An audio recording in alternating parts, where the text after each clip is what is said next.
Ladies and gentlemen, I was mentioning that it was God's doing that we were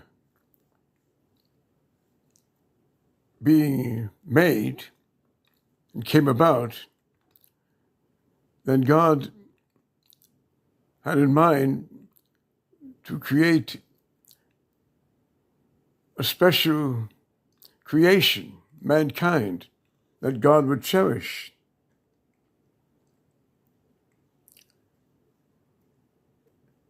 And God would have wanted us to develop for the purpose of growing.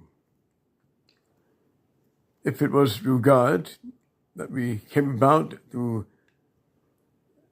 genes and DNA in the earth, if God put the genes and DNA in the earth for us to come about from, then God was anticipating us and made sure that we were made just right for our planet. And God would have wanted us to have grown on the planet, to have grown to a spiritual state, which we haven't grown to yet. We come from ancestors that were insane, corrupt. They went about child sacrifice.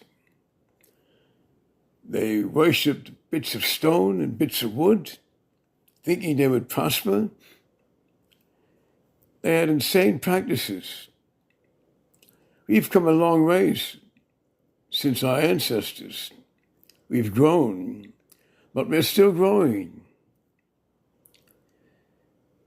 God is waiting for us to grow into a spiritual state, which we haven't come to yet. We're still growing. A spiritual state where there will be no violence on the planet. Man wouldn't have the tendency to want to hurt people. Those tendencies would have left our genes. We have genes passed down from our ancestors, and our genes contain tendencies from our ancestors. We have tendencies that trigger us to hate each other, to cheat each other, to rob from each other. They're in our genes. But over many more generations ahead, maybe 1,000 more generations, these genes by that time will have been extinguished. These tendencies will have been extinguished from our genes. 1,000 more generations from now.